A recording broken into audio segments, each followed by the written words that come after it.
Halo, selamat bertemu kembali di channel Pekaling Share, tempatnya berbagi tutorial dan informasi pendidikan. Oke, pada kesempatan kali ini saya akan memberikan satu buah informasi terkait penyaluran dana BOS di tahun 2022. Pada video kali ini saya akan berbagi tentang hal-hal apa saja yang perlu diperhatikan agar di tahun anggaran baru 2022 nanti penyaluran dana BOS tidak akan mengalami kendala. Oke, seperti yang dilansir dari halaman Facebook Direktorat Sekolah Dasar. Nah, di sini disebutkan ada 3 syarat utama yang perlu diperhatikan agar penyaluran dana BOS tahap 1 di tahun 2022 bisa tersalurkan tanpa kendala. Syarat-syarat yang harus dipenuhi yang pertama adalah sekolah atau satuan pendidikan telah melakukan sinkronisasi data pokok pendidikan atau dapodiknya. Batas waktunya itu adalah 31 Agustus 2021. Yang mana sinkronisasi pada tanggal 31 Agustus 2021 itu ditetapkan sebagai dasar penyaluran dana BOS tahap 1 di tahun 2022. Jadi rekan-rekan bisa cek ya di dapodiknya, bisa cek riwayat sinkronisasinya seperti ini saya contohkan. Nah, di sini ada riwayat sinkronisasi di dapodik sekolah saya. Nah, jadi data yang terkirim pada tanggal sebelum 31 Agustus itulah yang akan dipakai sebagai dasar pencairan dana BOS tahap 1 di tahun anggaran 2022. Jadi khususnya jumlah peserta didiknya ya. Nah, itu terkait dengan sinkronisasi batas akhirnya 31 Agustus 2021.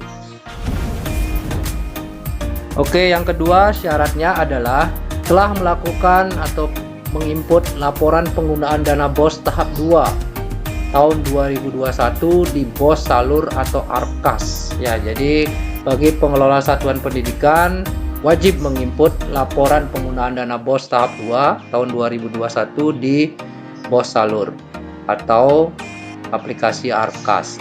Nah, bagi rekan-rekan pengelola pendidikan juga bisa mengecek pelaporannya ya. Kalau belum silakan laporkan.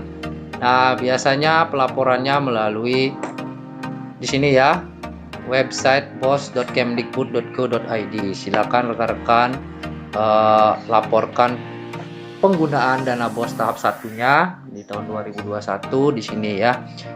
Rekan-rekan caranya login dengan tipe sekolah ya. Bisa diklik di sini, masuk dengan tipe sekolah, kemudian bisa memilih login dengan menggunakan single sign on dapodik ataupun login alternatif sekolah dengan menggunakan NPSN dan kode registrasi. Nah, kemudian syarat yang ketiga itu adalah telah melakukan standarisasi rekening sesuai dengan Persesjen Kemendikbudristek nomor 19 tahun 2021. Nah, untuk standarisasi rekening ini rekan-rekan bisa download kemudian pelajari salinan Persesjen nomor 19 tahun 2021-nya. Nah, di sini saya sudah buka.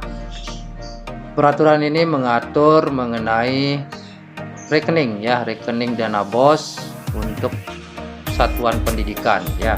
Jadi di sini ada beberapa hal penting yang dibahas. Yang pertama adalah mengenai ketentuan umumnya, bukan rekening satuan pendidikan ya. Apa saja persyaratannya?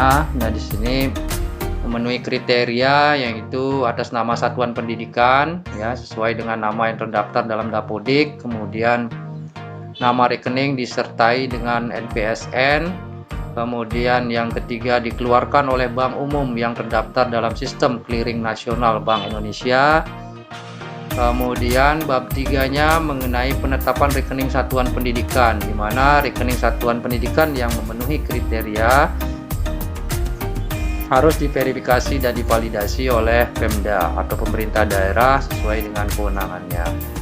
Kemudian Pemda atau pemerintah daerah menetapkan rekening satuan pendidikan tersebut dalam bentuk surat keputusan. Surat keputusan sebagaimana dimaksud pada ayat 2 harus memuat data informasi paling sedikit terdiri atas NPSN, nama satuan pendidikan, nama bank, nama cabang bank, nama rekening satuan pendidikan, nomor rekening satuan pendidikan, nomor pokok wajib pajak atau NPWP, alamat satuan pendidikan, nama provinsi, nama kabupaten atau kota, dan kode posnya.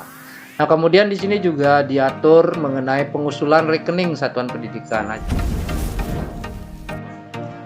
jadi di dalam alur pengelolaan rekening satuan pendidikan dalam penyaluran dana BOS, dana BOK PAUD, dan dana BOK pendidikan kesetaraan bisa dilihat alurnya seperti ini ya. Jadi pembukaan atau perubahan rekening satuan pendidikan oleh pemerintah daerah, kemudian penetapan rekening satuan pendidikan oleh pemerintah daerah, kemudian pengusulan rekening satuan pendidikan dari dinas ke Direktur Jenderal. Kemudian yang terakhir adalah penetapan rekening satuan pendidikan dalam penyaluran dana BOS, dana BOK PAUD, dan dana BOK pendidikan kesetaraan oleh Direktur Jenderal. Di sini juga diatur mengenai penulisan nama rekening satuan pendidikan. Ya, format nama rekening sekolah yaitu NPSN, kemudian diikuti dengan nama sekolah. Contohnya 123456788, kemudian diikuti nama sekolahnya SD Negeri 1 Ceria, kemudian nomor rekeningnya sekian. Oke, itu adalah informasi terkait syarat yang ketiga mengenai standarisasi rekening sesuai dengan Persesjen Kemendikbudristek nomor 19 tahun 2021. Jadi bagi rekan-rekan pengelola pendidikan, silakan cek kembali syarat-syarat tersebut tadi ya, sehingga penyaluran dana BOS di 2022 bisa berjalan lancar tanpa ada kendala. Oke, sampai di sini dulu video kita kali ini. Apabila video ini bermanfaat, silakan klik like, share, dan jangan lupa support channel ini agar terus berkembang dengan cara mengklik subscribe dan nyalakan loncengnya untuk memperoleh notifikasi video-video terbaru dari channel Pekaling C. Oke, sampai bertemu kembali di video-video berikutnya.